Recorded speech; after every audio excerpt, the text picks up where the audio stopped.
이번 주간은 가정을 위한 특별 집중 기도 주간입니다. 내일 그리고 또 모레 이틀 남아 있습니다. 내일은 6시 그리고 금요일은 8시 금요기도의 시간에 기도하는 그 시간에 우리가 함께 또 기도할 수 있게 되기를 바랍니다. 가정을 위해서 기도하는 것을 하나님은 기뻐하십니다. 왜냐하면 가정을 세우신 분이 바로 하나님이시기 때문입니다. 하나님이 아담을 창조하시고 혼자 있는 것이 좋지 않아서 돕는 배필을 지으셨습니다.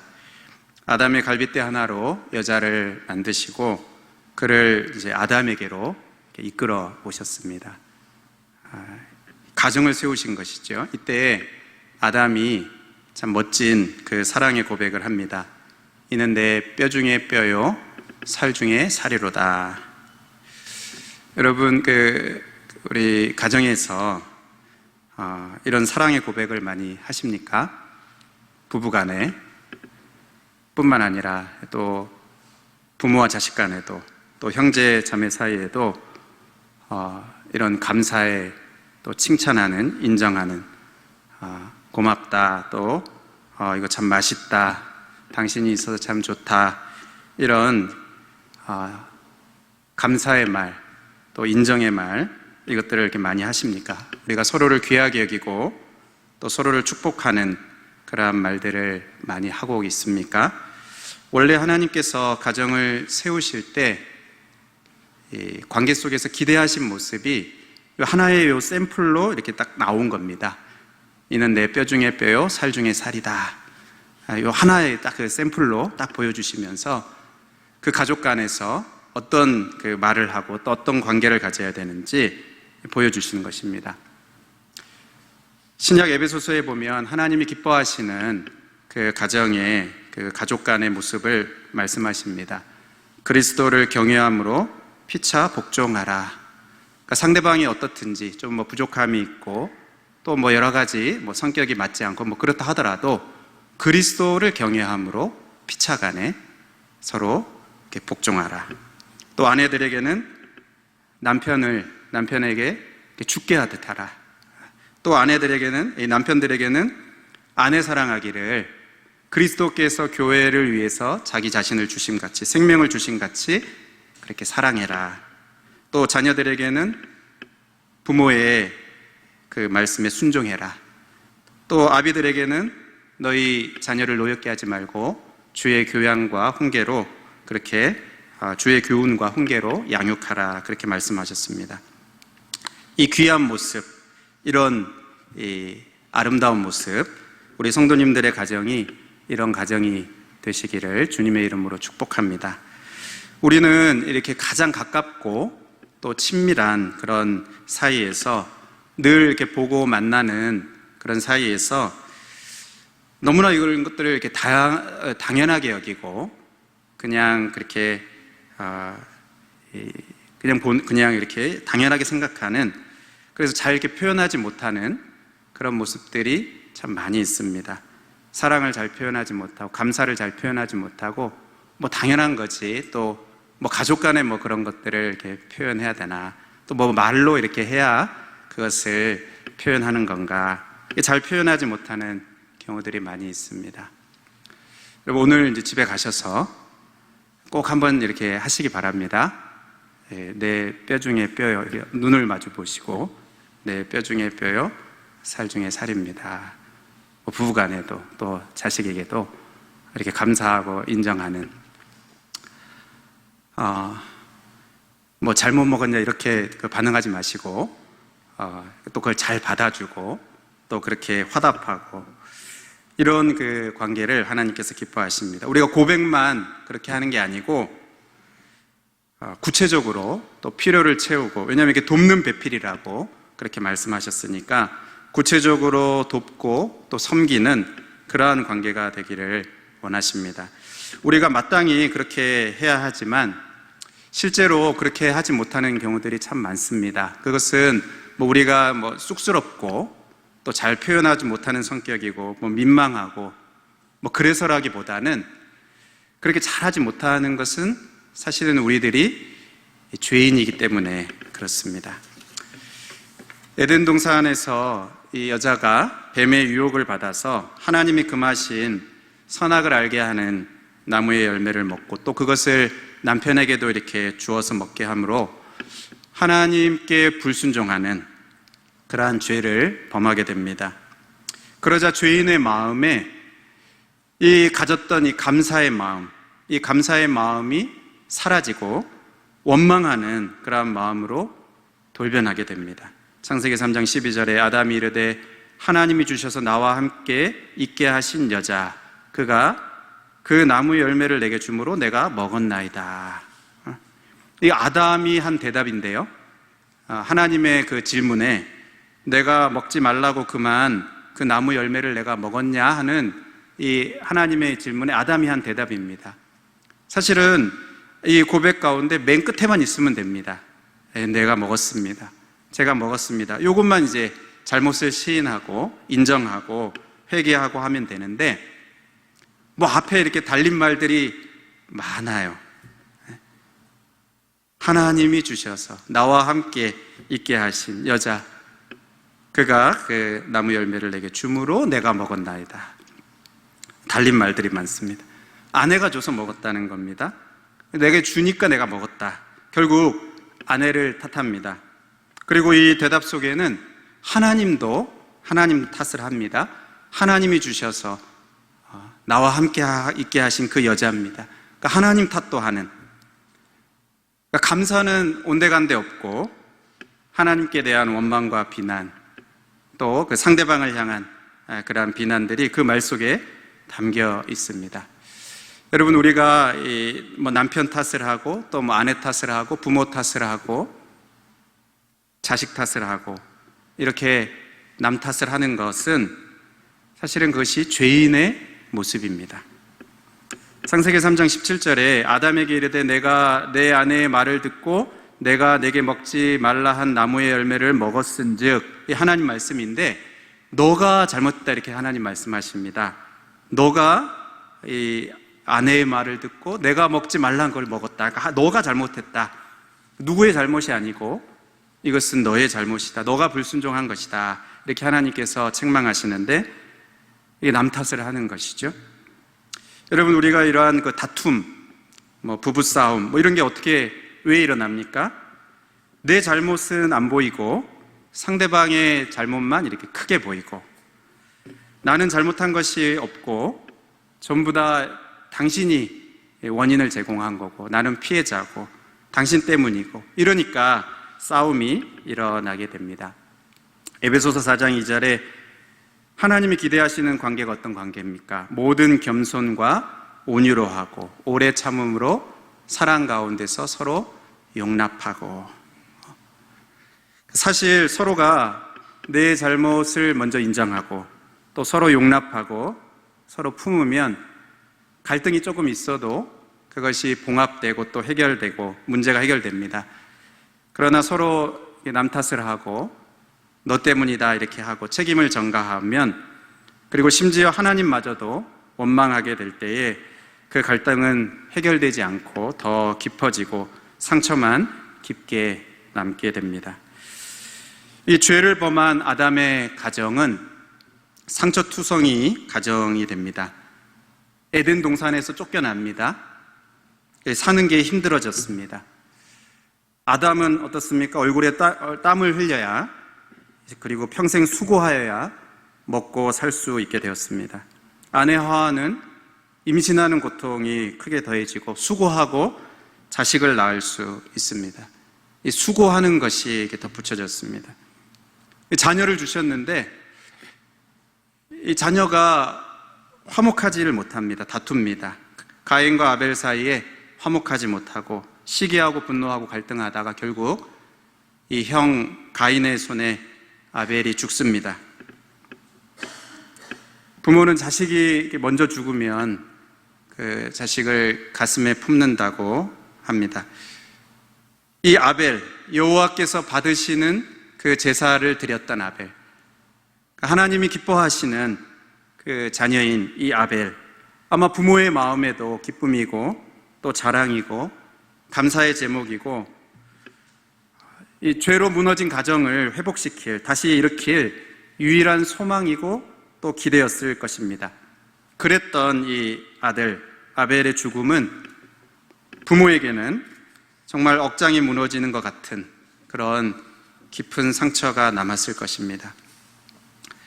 다윗이 그 아들 압살롬이 죽었을 때 이 압살롬은 반란을 일으킨 사람입니다. 그리고 아버지 다윗을 그 왕의 자리에서 이렇게 쫓아낸 그런 악한 아들임에도 불구하고 이 압살롬이 죽었다는 그 이야기를 들었을 때 통곡을 합니다.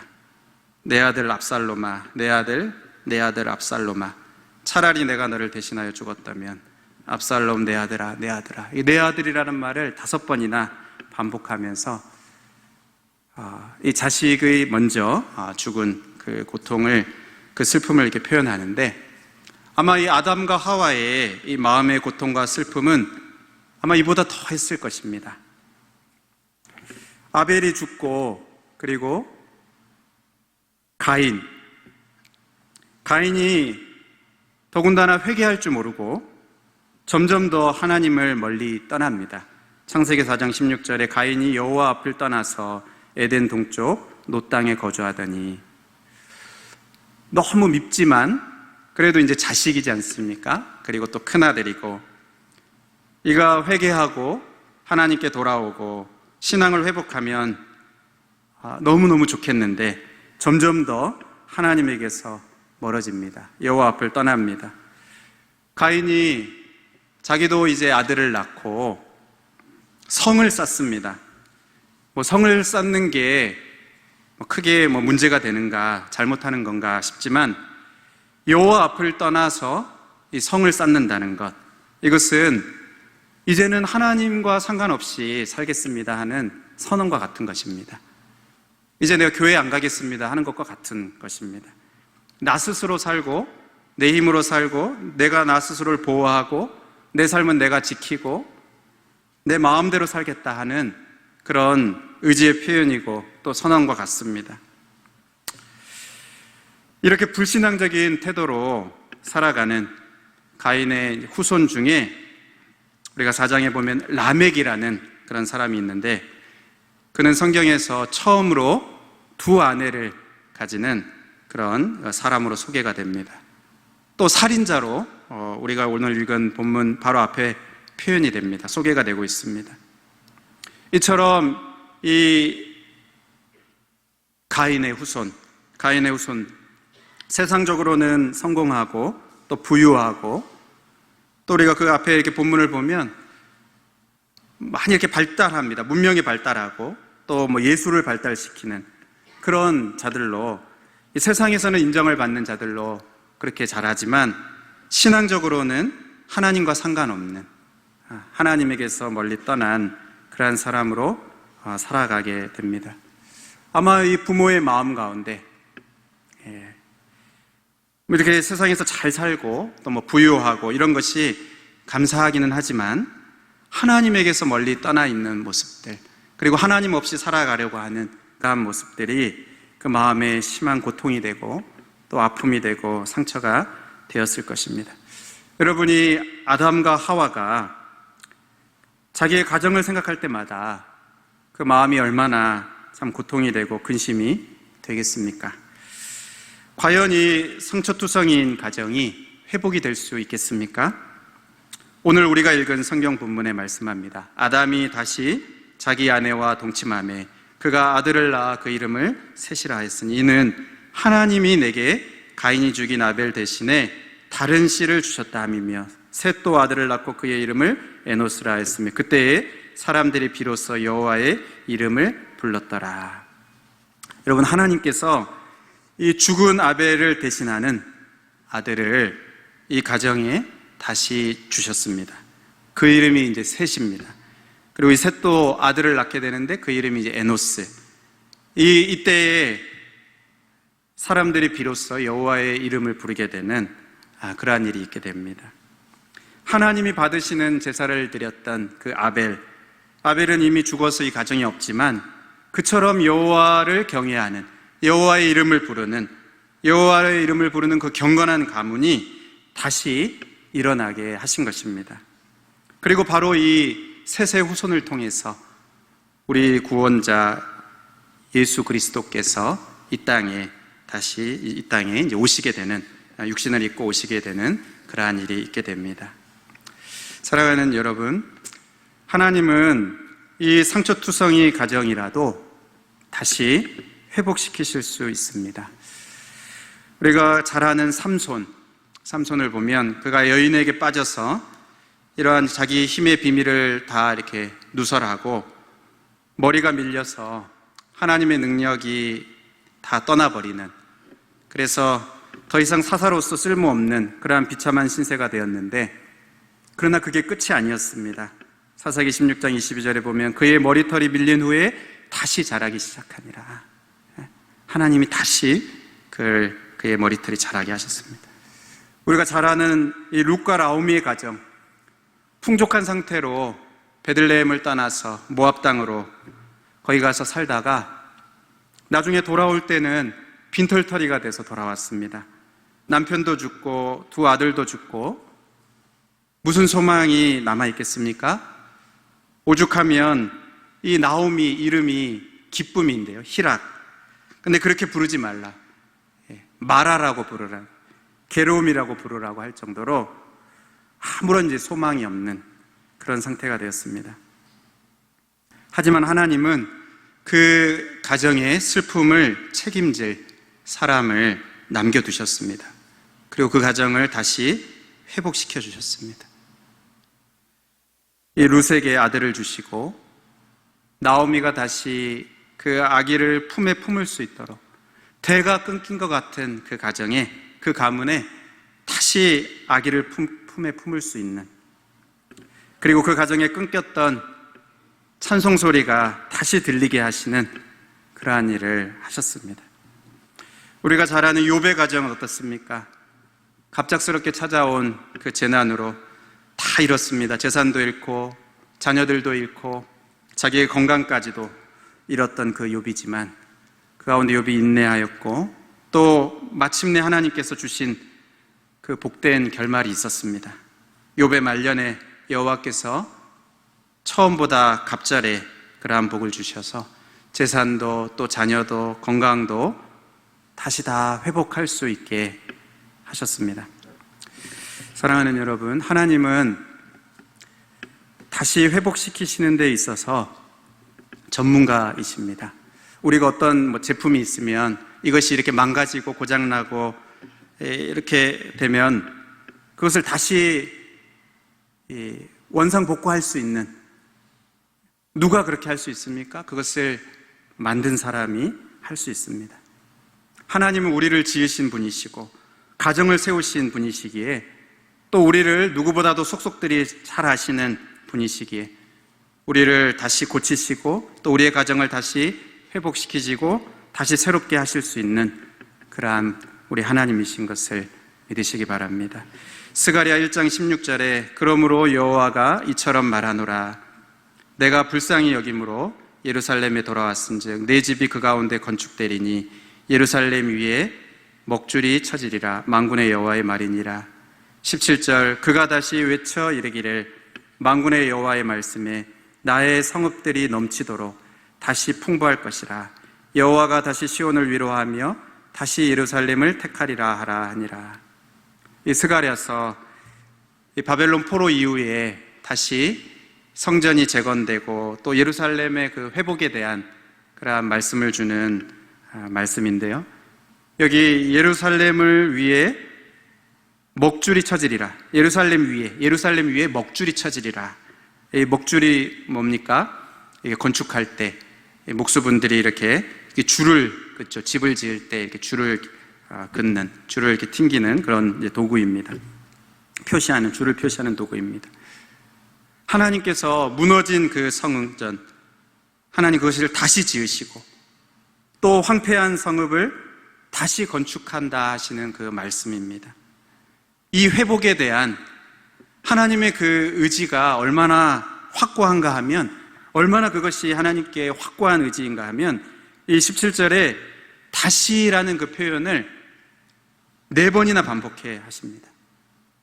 다시 외쳐 이르기를 만군의 여호와의 말씀에 나의 성읍들이 넘치도록 다시 풍부할 것이다. 여호와가 다시 시온을 위로하고 다시 예루살렘을 택할 것이다. 다시 일으킬 것이라는 것입니다. 다시 새롭게 하실 것이라는 것입니다.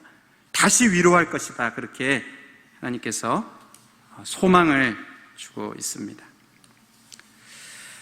여러분, 이제 말씀을 맺겠습니다. 여러분, 제가 사역을 하면서 깨닫게 되는 것은 참 문제가 없는 가정이 하나도 없다는 것입니다. 신앙의 문제가 있고 또 질병의 문제도 있고요, 경제적인 문제도 있고 또 남편의, 또 아내의, 또 자녀의 이런 문제가 없는 가정이 하나도 없습니다. 그냥 겉으로 보면 다 괜찮아 보이고 아무런 문제 없어 보이고 다 그냥 괜찮아 보이는데 자세히 알아보면 다 문제가 있습니다. 말 못할 사정도 있고 또 너무나 오래된 그런 문제들도 있습니다. 다 있습니다. 그래서 나에게만 이제 고통이 있다, 나에게만 고난이 있다, 우리 가정에만 문제가 있다, 우리가 이렇게 낙심해서는 안 되겠습니다. 여러분, 이 문제투성이 또 상처투성이 가정이 회복될 수 있겠습니까? 여러분, 있습니다. 여러분, 하나님이 그것을 하실 수 있습니다. 하나님은 다시 회복시키실 수 있습니다. 시작하신 분이 하나님이시기 때문에 다시 회복하시는 그 능력도 우리 하나님께 있습니다. 다시 회복시키시는 전문가이십니다. 그러므로 여러분, 우리가 하나님께 우리의 문제들을 이렇게 꺼내 놓을 수 있어야 되겠습니다. 복음서에 보면 예수님께서 이 사람들의 문제를 해결하시는데, 문제를 가진 그 당사자들이 예수님께 나와서 직접 고침을 받고 또 문제 해결을 받고 돌아가는 그러한 사람들도 있고, 또 이 가정의 문제를 가지고 대신 예수님께 가지고 나와서 그 문제가 해결되는 그런 사람들도 있습니다. 사랑하는 가족의 문제는 곧 또 나의 문제이기도 합니다. 누가복음 8장에 우리가 잘 아는 회당장 야이로, 그 회당장이라는 체면에도 불구하고 이 예수님 발 앞에 엎드려서 자기 집에 오시기를 간구합니다. 왜요? 자기 집에 문제가 있기 때문에. 자기에게 있는 너무나 사랑스러운 12살 된 이 외딸이 죽어가는 그 문제가 있습니다. 체면을 불구하고 예수님 발 앞에 엎드려서 집에 오시기를 간구합니다. 예수님이 가시죠. 그 집에 도착했을 때 그 소녀가 이미 죽었지만 예수님이 다시 살려내셨습니다. 누가복음 9장에 이 귀신 들린 외아들 고쳐달라고 예수님을 찾아온 아버지가 나옵니다.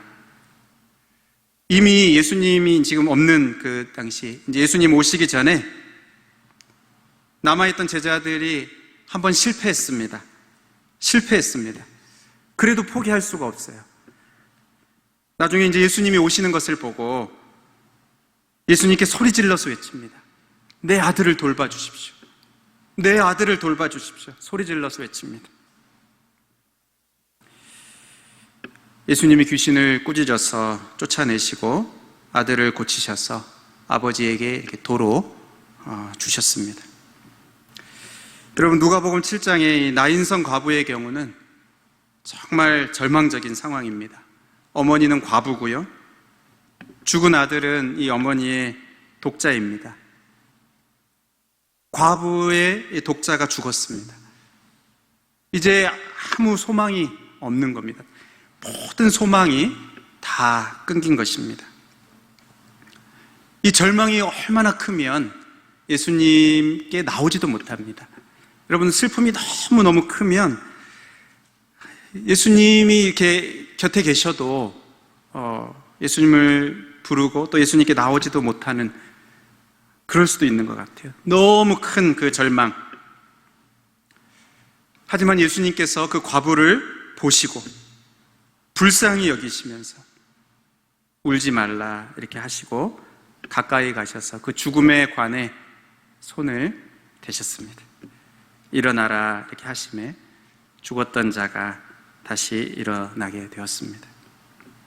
사랑하는 여러분, 하나님은 다시 회복시키시는 하나님이십니다. 상처투성이의 가정, 또 여러 가지 문제투성이인 내 자신, 우리의 가정, 하나님이 그것을 다 아시고 회복시키시는, 다시 새롭게 하시는 그 하나님이신 것, 우리가 이것을 믿고 오늘 이 시간 또 우리의 문제, 또 우리의 가정의 문제를 우리 하나님께 꺼내놓고 우리가 이 기도할 때에 이 회복의 역사가 있는 그러한 시간이 되기를 간절히 소원합니다.